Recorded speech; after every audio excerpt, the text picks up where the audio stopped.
दोस्तों, इमोशंस तय करता है कि हमारी ज़िंदगी कैसी होगी। इमोशंस तय करता है कि हमारी दोस्ती कैसी होगी। इमोशंस तय करता है कि हमारे रिश्ते कैसे होंगे। इमोशंस तय करता है कि हम लोगों में पॉपुलर होंगे या लोग हमसे नफरत करेंगे। इमोशंस तय करता है कि हम ज़िंदगी में कामयाब होंगे या नाकामयाब होंगे। तो दोस्तों, इमोशंस का हमारी ज़िंदगी से गहरा ताल्लुक़ है। साइकोलॉजिस्ट ये बताते हैं कि हमारी ज़िंदगी का एक भी लम्हा बिना इमोशंस के नहीं गुजरता है। यानी हर वक्त हमारे दिल और दिमाग में कोई ना कोई इमोशंस चलते होते हैं। तो दोस्तों, जब इमोशंस नॉर्मल लेवल पे हो तो दिक्कतें नहीं है, लेकिन तो जब ये इमोशंस अपने लेवल को क्रॉस करके एबनॉर्मल हो जाता है तो एक इंसान भी एबनॉर्मल हो जाता है, यानी कि इमोशनल हो जाता है। तो ऐसे सिचुएशन में जब एक इंसान इमोशनल हो जाता है तो इसकी ज़िंदगी में बहुत सारी दिक्कतें पेश आने लगती है। तो आप कैसे जानेंगे कि आप इमोशनल हैं या नहीं हैं, और साथ ही साथ हम इमोशनल क्यों होते हैं और इमोशनल होने के कारण किन किन दिक्कतों का सामना करना पड़ता है, तो आज के इस वीडियो में हम इन सब बातों पर चर्चा करेंगे। दोस्तों, अगर आप चैनल पर नए हैं तो चैनल को सब्सक्राइब कर लीजिए, बेल आइकन को दबा दीजिए ताकि इस तरह के काम की वीडियोस आप तक पहुंचती रहे।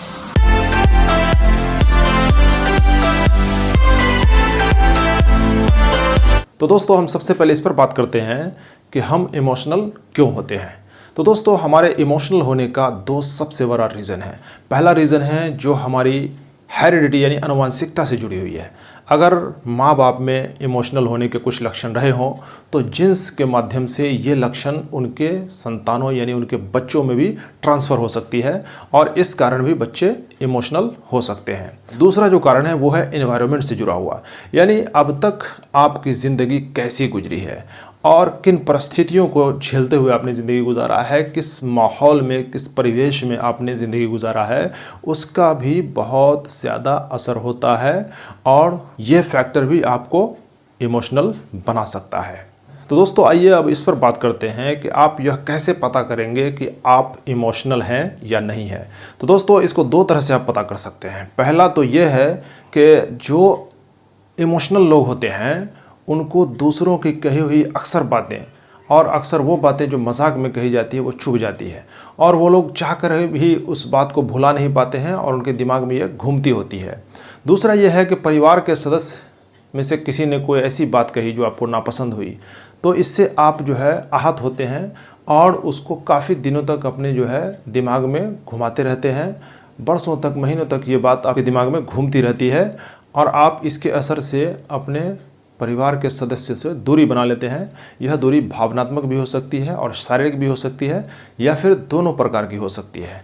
तो इस तरह के लक्षण अगर आप में दिखते हैं तो आपको अपने ऊपर ध्यान देने की ज़रूरत है कि आप भी इमोशनल हैं।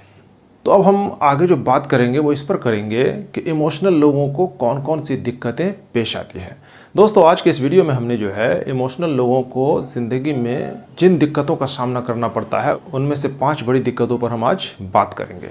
तो इसमें सबसे पहली जो दिक्कत है जो इन लोगों को झेलनी पड़ती है वो यह है कि इनके दिमाग में घूमती रहती है एक ही बात। तो दोस्तों, अगर इमोशनल लोगों को अगर कोई ऐसी बात कह दे जो उनको अच्छी नहीं लगी हो, नापसंद हुई हो, तो ये बात उनके दिमाग में घूमती रहती है और वो यह सोचते रहते हैं कि आखिर उन्होंने ऐसी बातें मुझे क्यों कही। तो ऐसे लोग दूसरों के ज़रिए गुस्से में कही गई बात या उनके द्वारा कहे गए कड़वे कोई शब्द को भुला नहीं पाते हैं। ये इनके दिमाग में अक्सर घूमता रहता है और ऐसा लगता है कि वो इसी पर आकर अटक गए हैं जबकि दुनिया अपने फुल स्पीड पर दौड़ती होती है। वो अक्सर यही सोचते होते हैं कि हमको आखिर फलां ने ऐसा क्यों कहा और सामने वाला मेरे बारे में क्या सोचता होगा, क्या मैं गलत था या सामने वाला गलत था, और यही सब बातें उनके दिमाग में चलती होती है। ज़्यादातर लोग अपने ज़िंदगी के अच्छे या बुरे अनुभवों को या कड़वे अनुभवों को पीछे छोड़कर आगे बढ़ते चले जाते हैं, लेकिन जो लोग इमोशनल होते हैं वो अपने अच्छे या बुरे हालात को, अनुभव को ज़्यादा दिनों तक जीते हैं और ऐसे लोग अच्छी बातों से ज़्यादा नकारात्मक बातों को ज़्यादा दिनों तक याद रखते हैं।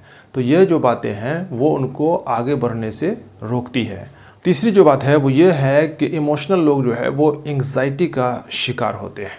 दोस्तों, अक्सर लोग ये मान के चलते हैं कि एंग्जाइटी जो है वो एक मानसिक या दिमागी बीमारी है, लेकिन ऐसा नहीं है। यह एक डिसऑर्डर है जो हमारे निर्णय लेने की क्षमता को प्रभावित करता है, हमारे सोच को प्रभावित करता है और हम अक्सर इसकी वजह से निर्णय लेने में अक्षम होते हैं। ऐसा नहीं है कि एंग्जाइटी के शिकार लोग सिर्फ रोते रहते हैं या कंप्लेंट करते रहते हैं, बल्कि ऐसे लोगों के अंदर बात बात पर गुस्सा करने और चिढ़ जाने का भी लक्षण पाया जाता है।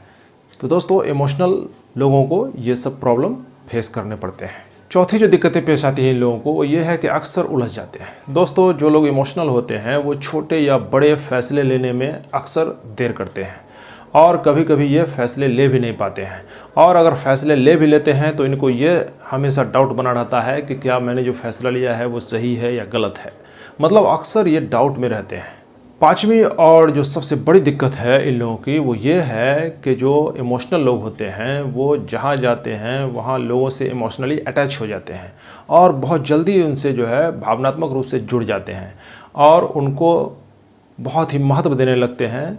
लेकिन बदले में जब उनको ऐसा रिस्पांस नहीं मिलता है तो उनकी भावनाएं आहत होती है और इस तरह से इस सिचुएशन को फेस करना उसके लिए काफ़ी तकलीफदेह होता है। तो कुल मिलाकर दोस्तों, आपने देखा कि ये जो ऐसी छोटी छोटी बातें हैं, शुरू में इमोशनल होने के बाद तो लोग एंग्जाइटी का शिकार होते हैं और फिर धीरे धीरे यह एंग्जाइटी जो है उसको डिप्रेशन की ओर ढकेल देती है। तो इस तरह से ज़िंदगी जो है एक तरह से देखा जाए तो तकलीफदेह हो जाती है, लोग परेशानियों में फंसे हुए महसूस करते हैं अपने आप को। तो दोस्तों, अगर आप भी या आपके कोई रिश्तेदार या आपके कोई करीबी इस तरह के सिचुएशंस को फेस कर रहे हों तो उनको ये वीडियो शेयर कर दीजिए ताकि वो भी वक्त रहते हुए अपने जो है परेशानियों का सॉल्यूशन ढूंढ सके, कारण को समझते हुए। तो दोस्तों, अगर ये वीडियो अच्छा लगा तो आप इसे लाइक और शेयर कर दीजिए। चैनल पर नए हैं तो चैनल को सब्सक्राइब कर लीजिए, बेल आइकन को दबा दीजिए ताकि इस तरह की वीडियोस आप तक पहुंचती रहे। Thank you for watching this video.